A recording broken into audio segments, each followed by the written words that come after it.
જો ગ્રામર બુકમાં આપણે કોમ્પ્રિહેન્શનનો અભ્યાસ કરતા હતા. એમાં શરૂઆત આપણે કોમ્પ્રિહેન્શન વિભાગમાં પ્રશ્ન 2 થી કરેલી. એમાં પેરેગ્રાફ 1, પેરેગ્રાફ 2, પેરેગ્રાફ 3, પેરેગ્રાફ 4. આ ચારેય પેરેગ્રાફ એને સમજેલા અને એના પ્રશ્નો જવાબ આપણે લખેલા. ગ્રામરમાં તમારે સાથે સાથે આ પ્રશ્નો જવાબ લખતા જવાનું, બરાબર. તે દિવસે પણ આપણે વાત કરેલી કે આ રીતના આપણે એટલે સમજીએ છીએ કારણ કે બોર્ડ ઉપર બધા પેરેગ્રાફ લખવાનો પડે, પ્રશ્ન જવાબ લખીએ તો વધારે સમય પસાર થાય, તો વધારે સમય ન બગડે એની માટે આપણે આ રીતના સમજીએ છીએ. ગ્રામર બુક તમારે સાથે રાખવાની. હવે આપણે સ્વામી વિવેકાનંદ વાળો પેરેગ્રાફ જોઈ ગયા, મોહન વાળો પેરેગ્રાફ જોઈ ગયા, એમ કૃષ્ણદેવરાય વાળો પેરેગ્રાફ જોઈ ગયા, તેનાલી રામા વાળો, કિંગ મહાબલી વાળો. એમ આ 5મો પેરેગ્રાફ જે છે એ થોડો જુદો છે, તો એને આપણે સમજીશું. Once Gopal's wife said to him, "Everyone has a palki, but you have no palki. Get a palki for yourself from the king." He said, "Okay." It was evening. It was time for the court. Gopal went to the market.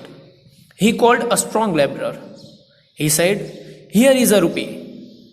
Please carry me to the king's court in your basket." The man agreed.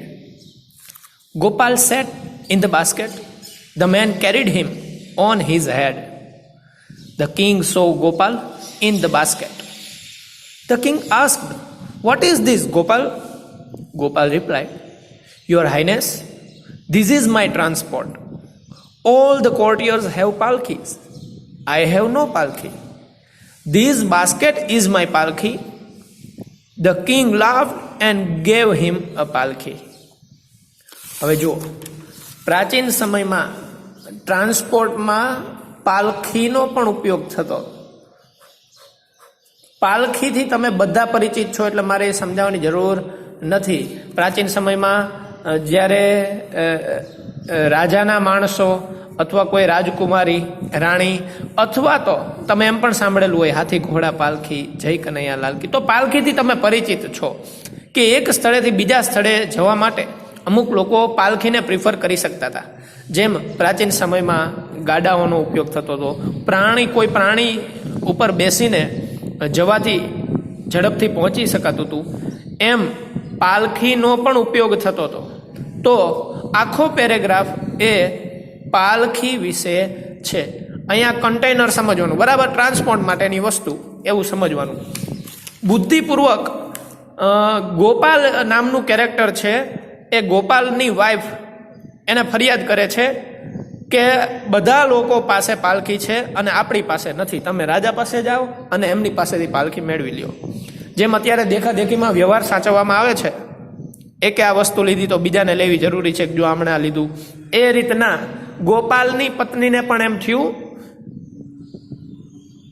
કે બધા પાસે પાલખી છે પણ અમારી પાસે નથી.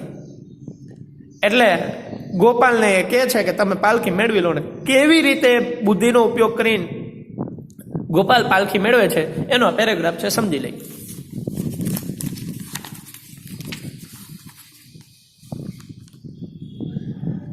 વંશ, એક વખત. આ વંશ મેં તમને જ્યારે પાસ્ટ ટેન્સ સમજાયા હતા ત્યારે એડવર્બિયલ તરીકે વપરાય છે એવું મેં તમને સમજાવ્યું હતું. વંશ ગોપાલ્સ વાઇફ, આપણે એપોસ્ટ્રોફી એસનો ઉપયોગ નાના ધોરણમાં શીખી ગયા, બરાબર. સજીવ વસ્તુ સાથે આપણે એપોસ્ટ્રોફીનો ઉપયોગ કરીએ છીએ અને જો નિર્જીવ વસ્તુ હોય તો ઓફનો ઉપયોગ કરીએ છીએ, બરાબર. તો આનાથી તમે પરિચિત છો. માલિકી દર્શાવે જે તે, નોનીનું ના, આ બધું તમે સમજી ગયા છો. Once Gopal's wife said to him, him અહીંયા ગોપાલ માટે જ વપરાયું, એને, બરાબર. એક વખત ગોપાલની વાઈફે, ગોપાલની પત્નીએ ગોપાલને કીધું અથવા તો તેને કીધું, "Everyone has a palki. Everybody વ્યક્તિ માટે વપરાય છે, એવરીથિંગ એ વસ્તુ માટે વપરાય છે, એનીથિંગ પણ વસ્તુ માટે વપરાય છે. એટલે એવરીબડી આવે કે પછી એવરીવન આવે એ વ્યક્તિ માટે વપરાય. જ્યારે એનીથિંગ આવે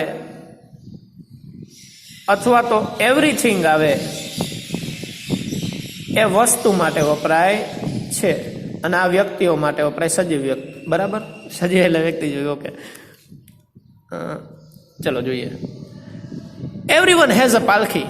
અને યાદ રાખવું, અહીંયા તમને પ્લુરલ દેખાય એની સાથે હેઝ નો સિંગ્યુલર તરીકે જ ઉપયોગ થાય છે. બરાબર, એક ધ્યાન રાખજો. એવરીવન હેઝ અ પાલખી, બધા પાસે પાલખી છે. બટ યુ હેવ નો પાલખી, પરંતુ તમારી પાસે પાલખી છે નહીં. એક પત્નીની ના હસબન્ડને ફરિયાદ છે કે તમારી પાસે પાલખી નથી, બધા પાસે છે. ગેટ અ પાલખી, ટુ ગેટ મેળવવું થાય. ફોર યોર સેલ્ફ, તમે તમારી જાતે જ, યોર સેલ્ફ પોતાની જાત, તમે તમારી જાતે જ પાલખી મેળવો. ફ્રોમ ધ કિંગ, કિંગ પાસેથી તમે તમારી જાતે જ પાલખી મેળવો. હી સેડ ઓકે, ગોપાલે કીધું ઓકે. ઇટ વોઝ ઇવનિંગ, સાંજ હતી. It was time for the court, court માટેનો સમય હતો. સાંજના સમયે કોર્ટ ભરાતી. Gopal went to the market, Gopal માર્કેટમાં જાય છે. હી કોલ્ડ અ સ્ટ્રોંગ લેબરર, હવે બજારમાં ગયો અને એક મજબૂત લેબરર, મજૂર, લેબર ઉપરથી બનેલો શબ્દ. બરાબર, જુઓ તો કોઈ ઊંચું ચઢાણ હોય, કોઈ પર્વત ઉપર યાત્રા કરવા જવાનું કે એવું કંઈ હોય અને જો ઉડન ખટોલા કે એવા કોઈ વ્યવસ્થા કરવામાં ન આવી હોય તો ત્યાં કોઈ પ્રાણી ઉપર અથવા તો બે મજૂર, કોઈ એવા વ્યક્તિ જે ચડી ન શકે એને બેસાડીને, એક બાસ્કેટ હોય છે કન્ટેનર, એમાં બેસાડીને લઈ જાય છે. તો આ ભાઈએ શું કર્યું? એ ભાઈ માર્કેટમાં ગયા. હી કોલ્ડ અ સ્ટ્રોંગ લેબરર, એમણે એક મજૂરને બોલાવ્યો.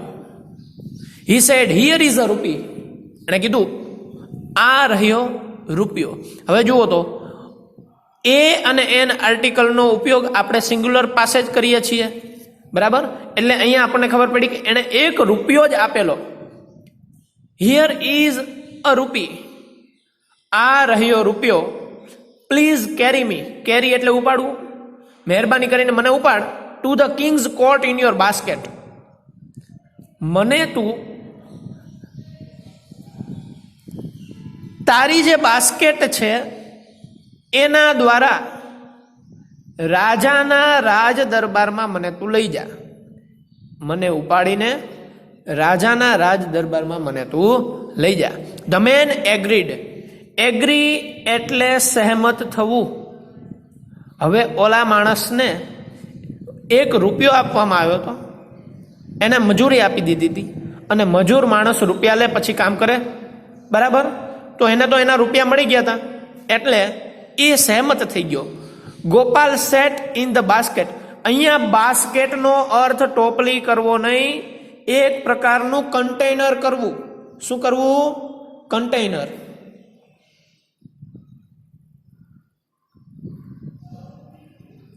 એક ટ્રાન્સપોર્ટ તરીકે બાસ્કેટનો ઉપયોગ કર્યો અને એમાં બેસી ગયો. ધ મેન કેરીડ હિમ, માણસે એને ઉપાડ્યો ઓન હિઝ હેડ, એના માથા ઉપર આ બાસ્કેટ રાખ્યું ને એની ઉપર ગોપાલ બેઠો. હવે વિચારજો કેવી પરિસ્થિતિ છે. The king so Gopal in the basket, રાજાએ ગોપાલને બાસ્કેટમાં બેઠેલો જોયો. ધ કિંગ આસ્ક્ડ, એટલે સ્વાભાવિક રીત છે કે રાજા એ પ્રશ્ન કર્યો, what is this Gopal?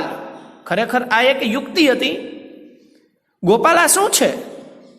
Gopal replied, your highness. હવે બરાબર સમજો, આપણે કિંગને યોર મેજેસ્ટી તરીકે પણ સંબોધીએ છીએ. રાજાને યોર મેજેસ્ટી પણ કહીએ છીએ, યોર હાઈનેસ પણ કહી શકીએ.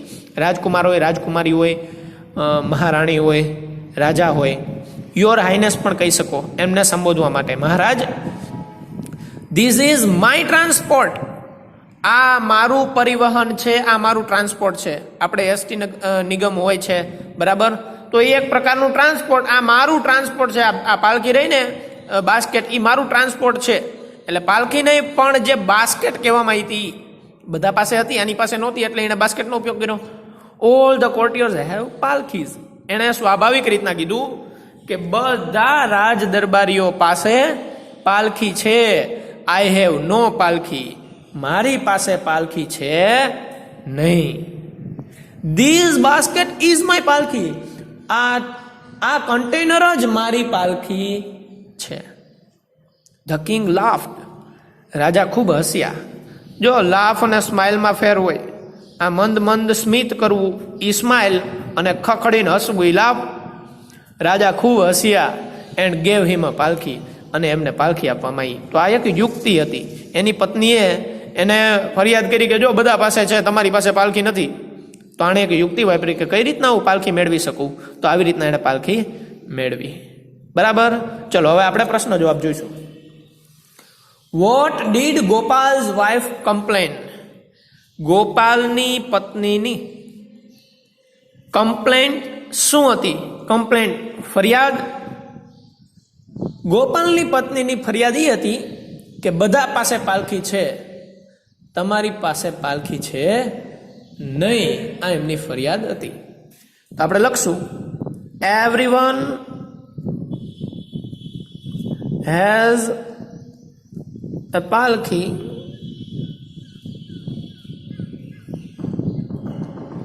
but you have no palki. But you have no palki. આ એની ફરિયાદ હતી. બધા પાસે પાલખી છે પરંતુ તમારી પાસે પાલખી છે નહીં. How did Gopal go to the court. Gopal કઈ રીતે કોર્ટમાં ગયા? તો આપણે જાણીએ છીએ કે એમણે એક મજૂરને રૂપિયો આપેલો અને એને કીધું કે તું મને તારા બાસ્કેટમાં બેસાડીને કોર્ટ સુધી લઈ જા. આ રીતના એ ગયેલા. With the help of labourer. With the help of laborer.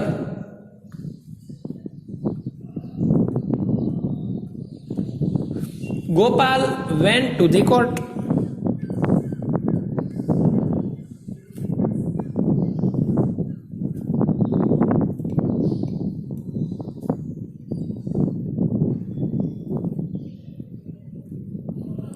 લેબરરની મદદથી, મજૂરની મદદથી ગોપાલ કોર્ટમાં ગયો.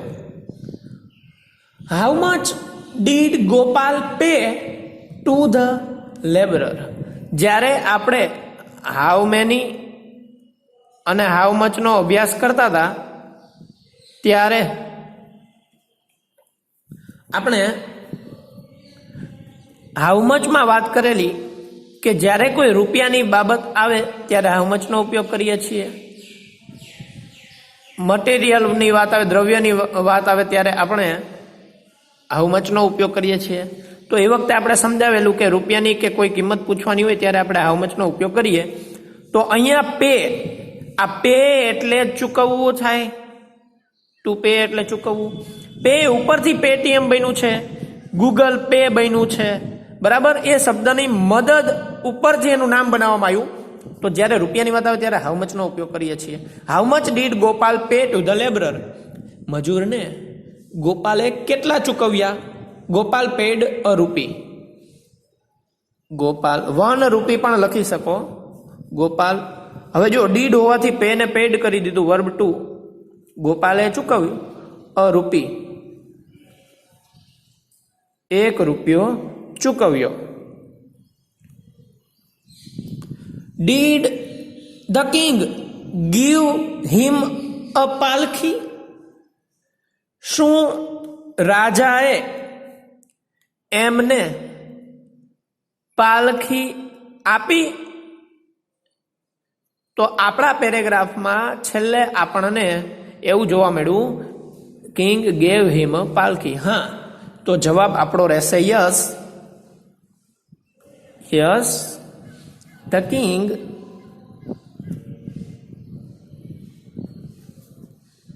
gave him a palki.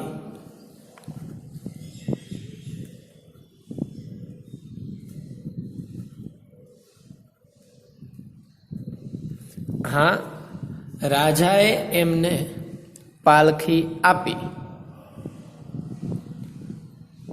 Gopal was clever and witty.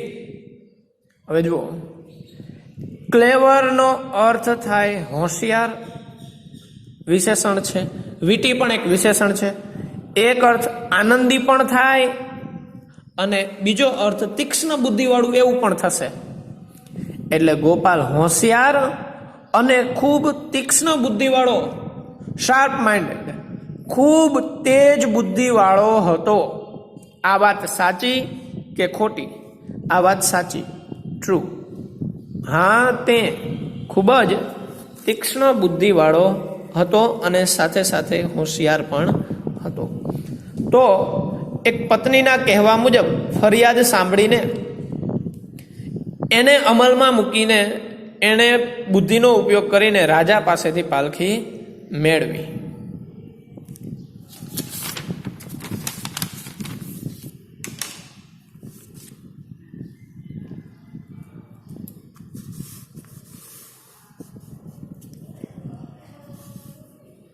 હોમવર્કમાં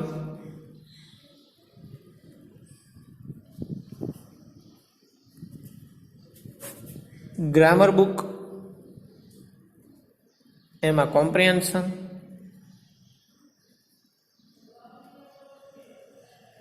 એમાં પ્રશ્ન 2, ફકરો 5 લખવો અને તેના પ્રશ્નો જવાબ.